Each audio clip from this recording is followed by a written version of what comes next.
and welcome guys to episode number 2 of flight training in FSX then, in MSFS. That's our new acronym now. So last episode we did tutorial number 1 and I talked about how excellent an Xbox controller is in this game if you don't have a yoke or a joystick. I'm going to start talking about that from now. If you want to find out more about that, click back on my channel, look at videos. It's the video posted just before this one. Give that a look.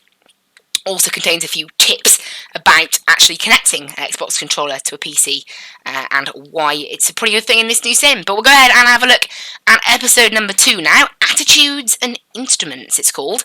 7 minutes this one will take apparently.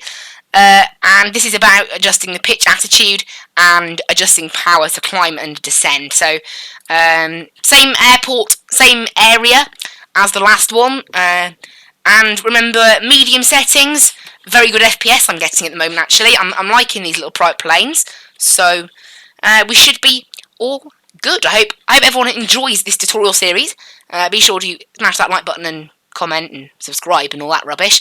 But yeah, I hope everyone, I know recently content about this game has been blowing up on YouTube. Now, obviously I wasn't a beta tester, so I didn't get there first. I bet everyone today or tomorrow is just going to be posting tons of stuff on this new sim, so I'm not exactly first to the party, but as usual, I'm going to be following my regular upload schedule these Mondays, Wednesdays, Fridays, and I think we'll also do a little bonus video on Sundays at midday, because why not? I'm probably going to be recording a lot of videos on this game in the next few weeks. So, we'll go ahead and join, and you can see, we're just, the instructor's just currently flying aircraft, so we'll give it a listen.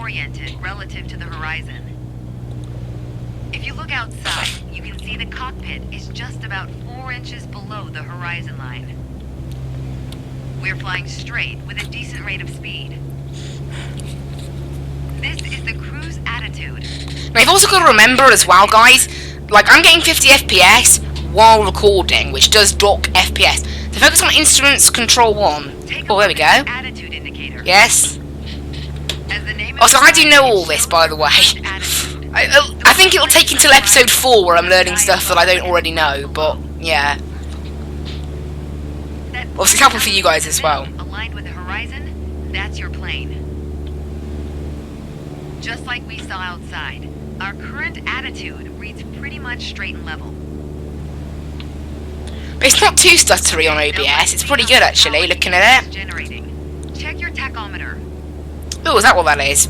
Who knows, maybe I'm learning something a bit new. Around 2,300 revolutions per minute. Again, obviously I am used to some of these planes as well, so we'll have to learn how to fly them. Translate to aircraft performance. Which leads us to your airspeed indicator. You can use the mouse wheel to zoom. I don't think there's a way to zoom in this Xbox controller. Although there might be. Oh, that's nice, that's which is outside. Thousands of feet up you are. Then on to the big needle for the hundreds. So the Xbox is currently still flying the aircraft. It's looking lovely outside though. I mean, I used to say that about FSX and I was lying. This game I'm not lying. It does actually look beautiful. And that's not medium. That's the bit I can't believe. This is medium. Imagine ultra, my word. And this is without mods. Slightly on the yoke to raise the nose just above the horizon line. So I want to just push it slightly up. Make sure you don't pitch up too much, or the angle will be too steep to create lift. And without enough lift, we'll stall. Get a bit more power as well, I think. Go full throttle and start climbing. So yeah, I'm starting to get pretty used to this Xbox controller way of flying. It's actually pretty decent. Up on your attitude indicator and tachometer. According to your altimeter, we're gaining altitude.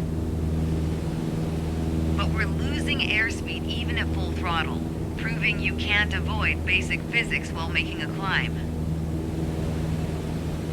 Okay, before we go on, let's get back to a cruise attitude. Ease up on the yoke and aim your nose just below the horizon. Then throttle back down to 2,300 RPMs. So there you go.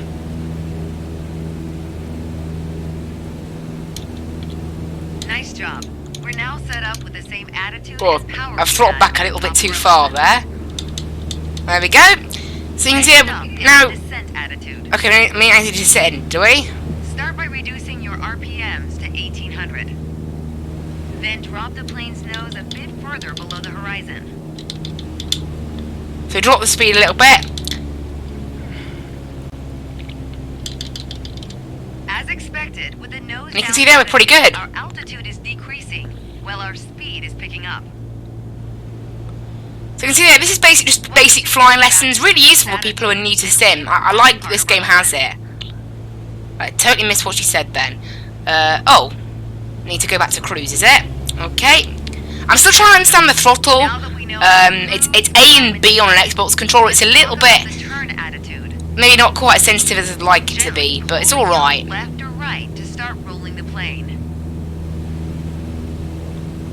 If you take a look outside. Also, this happens sometimes, I don't know why, but it says it's lost connection to the internet. My internet is fine, I've checked, and then it'll ping back in about 20-30 seconds saying, oh, it's back now. Under 30 degrees. It's a slightly weird bug, maybe not a bug, but like a slight, it just loses connection every now and then. My internet is fine. There's a series of Yeah, notches I'll just check now, it's absolutely fine. Use them to control your roll. I have no idea what she was saying then. Notice the more you turn, the more you need to pull back on the yoke to maintain altitude. When you're rolling. Oh, okay, you can see there, look, connected again. So, I don't know, it does come up every now and then. I'm just doing a little bit of hand flying, because I thought, why not? The more you know about the main attitudes of flight, the closer you get to that pilot state of mind. Looks nice out there. Practicing. And whenever you're done. As I said, I can say that in this sim now without lying, unlike FSX.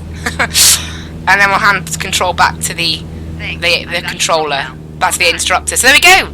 That is tutorial 2. Obviously, these, as I said, the first episodes are going to be very short because, well, they're not long tutorials. But I hope some of these tutorials are useful for people who are learning to fly. I recommend anybody really who's interested in learning how to fly on this game for the first time checking out these tutorials. They're actually very good. Obviously for me, these first 2 not particularly interesting. It's basically just turn left, turn right, go up, go down. But to some people, particularly if you're learning a new control surface, I'm using an Xbox controller. It's actually pretty good. So, that is the first 2 done. I'm going to do number 3 in the next episode. So I hope you guys really enjoyed, and I will see you in the next one. Bye-bye!